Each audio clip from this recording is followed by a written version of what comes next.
शादी की शुरुआत का वो लम्हा आज भी जब याद करती हूँ तो मेरे चेहरे पे कभी कभी बड़ी प्यारी सी मुस्कान लेकर आता है। हर किसी की जब शादी होती है तो शादी का कोई ना कोई ऐसा लम्हा होता है जो उसे ज़िंदगी भर मुस्कुराने के लिए काफ़ी होता है।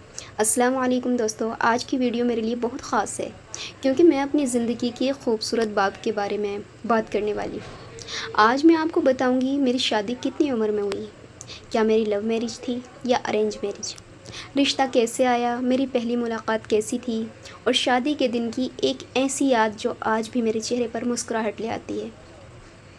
तो अगर आप मेरी शादी की पूरी कहानी जानना चाहते हैं तो वीडियो आखिर तक ज़रूर देखिएगा। आपके लिए बहुत ज़्यादा इन्फॉर्मेटिव भी होने वाली है और बहुत ज़्यादा दिलचस्प भी होने वाली है। तो ठहरे कस्बे के सीधे साधे और भोले भाले से इंसान, मैं तो एक सीधी सादी और भोली भाली सी, हाँ जी भोली भाली ही।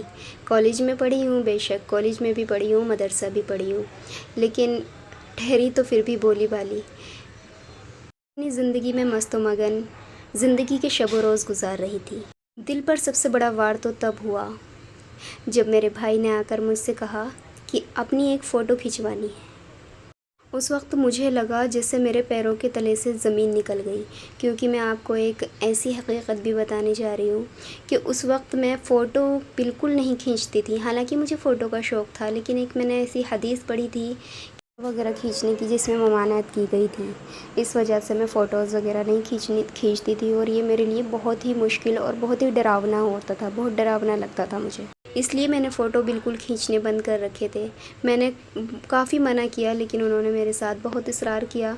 एक बार तो मैं रुक गई और मैं रोने लगी, लेकिन मेरी बड़ी बहन, उनकी शादी हो चुकी थी, उन्होंने मुझसे काफ़ी इसरार किया कि बाबू ये तो करना ही होता है, ये तो करना ही है। और आजकल तो रिवाज बन चुका है कि शादी से पहले पहले लड़कियों के फ़ोटोज़ जाते हैं, उसके बाद उनको देखने आते हैं, इस तरह से रिश्ते तय होते हैं। मैंने कहा मैं अपनी फ़ोटो की इस तरह नुमाइश नहीं करूँगी, और मैं वैसे भी अल्हम्दुलिल्लाह सुम्मा अल्हम्दुलिल्लाह किसी गैर मर्द के सामने नहीं आती। मैंने कहा जब मेरी फ़ोटो जाएंगी तो गैर मर्द भी देखेंगे। तो बहरहाल मेरे भाई ने मुझे यकीन दिलाया कि कोई गैर मर्द नहीं देखेगा और बाबू ये तो एक दिन होना ही है। फिर भी मैं रोते रोते मेरी बहन ने मुझसे कहा कि जल्दी से मुंह धो लो, खुद को रेडी शेडी कर लो और एक फ़ोटो खिंचवा लो। मैंने बस मुंह धोया और यूं ही उल्टे सीधे घर के कपड़ों में थी, मैं फ़ोटो खिंचवाने के लिए बैठ गई और मैंने एक फ़ोटो शूट की और वो फ़ोटो मेरी ससुराल में भेजी गई। तो खैर वो फ़ोटो उन लोगों को पसंद आई और फिर उन लोगों ने घर तक आने की बात की। और जिस दिन उन लोगों ने मेरे घर तक आने की बात की थी उस दिन कहीं और से मुझे देखने वाले आने वाले थे, लेकिन मुक़द्दर जहाँ लेकर जाता है वहीं होकर रहता है। जिस दिन वो लोग आने वाले थे अचानक से रात को उन लोगों के यहाँ उनके वालिद साहब का हार्ट अटैक हो गया और उनकी हालत ज़्यादा ख़राब हो गई। तो जहाँ मेरी मेरी ससुराल है, जहाँ मेरी शादी हुई है, फिर ये लोगों का वहाँ आना हुआ और इन लोगों ने मुझे आकर देखा। तो मेरे हस्बैंड के यहाँ से उनकी भाभी और उनकी बहन और उनकी भतीजी मुझे देखने के लिए आई थी। खैर अल्हम्दुलिल्लाह उनको मैं पसंद आई और उन्होंने मेरे लिए हाँ कर दी, लेकिन मेरे भाई इस पर तैयार नहीं थे कि हम अभी इस तरह से पैसे नहीं दिलवाएंगे, जो लेन देन वाली रस्म वगैरह होती है कि हम अपनवाएंगे नहीं। तो क्योंकि हमारे घर वालों ने किसी ने लड़के को सामने से देखा नहीं था, सिर्फ फ़ोटो देखा था, तो सबकी ज़िद थी कि हम पहले सामने से देख करके आएंगे फ़ेस टू फेस, उसके बाद हम रिश्ता पक्का करेंगे। खैर जो हमारे ससुर साहब हैं इस वक्त, तो उनको थोड़ी सी मायूसी होने लगी कि पता नहीं ये लोग करेंगे या नहीं करेंगे। तो उन्होंने थोड़ी मायूसी का इजहार किया। तो हमारे वालिद साहब ने कहा कि अच्छा चलें आप कोई बात नहीं, आप इस तरह तो हम अपनाने के तौर पे पैसे नहीं दिलवाएंगे। उन्होंने कहा ठीक है, अपनाने के तौर पर आप पैसे ना दिलवाएं, लेकिन कम से कम जिस तरह बच्चों को देकर जाते हैं उसी तरह से हम इस बच्ची को देकर जाएंगे। तो इस तरह वो मुझे 500 रुपये दे कर के गए थे।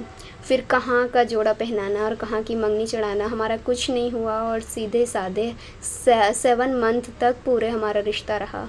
और उस दरमियान की जो जर्नी थी बहुत ही اچھی بھی تھی الحمدللہ۔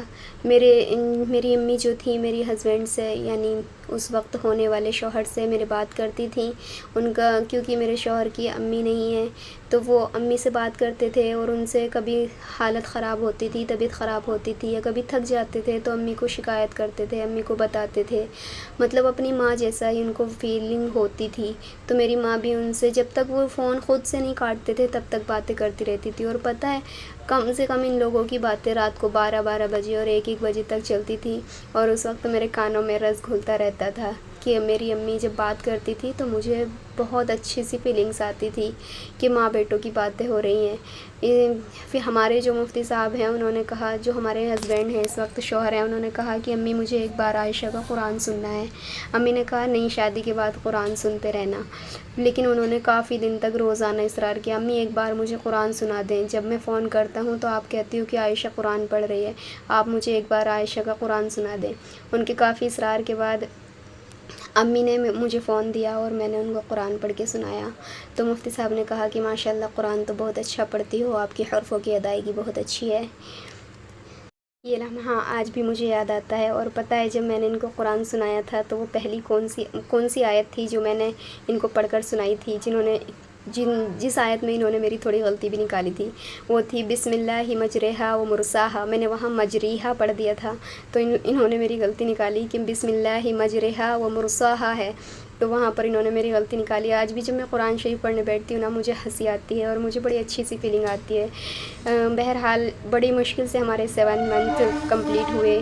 ہماری شادی کا ارادہ تھا عید کے فوراً بات کرنے کو، لیکن ہمارے ساتھ ہمارے بھائی کی بھی شادی ہونی تھی، تو جب ان کا رشتہ تو میرے سے پہلے ہو گیا تھا لیکن اینڈ ٹائم پر ان کا رشتہ ٹوٹ گیا تھا، تو ان کی وجہ سے ہماری شادی میں تھوڑی لیٹ ہو گئی، اور ان کی طرف بھی ان کے بھائی کی شادی بھی ہونی تھی تو ان کا رشتہ ہو نہیں پایا تھا جب تک۔ تو اس لیے یہ لوگ چاہتے تھے کہ ہمارے بھائی کی بھی شادی ہو جائے، لیکن میرے جو شوہر ہیں وہ چاہتے تھے کہ میرا پہلے نکاح ہو جائے، بھلے ہی رخصتی بعد میں ہوتی رہے، لیکن ان کے گھر والے بھی نہیں مانے اور ہمارے گھر والے بھی نہیں مانے۔ بہرحال ہماری شادی 2 مہینے بعد کے لیے ٹل گئی تھی، یعنی بقرعید کے بعد ہونی تھی، تو یہ 2 مہینے تو ہمارے مفتی صاحب کے بہت ہی مشکل سے کٹے تھے۔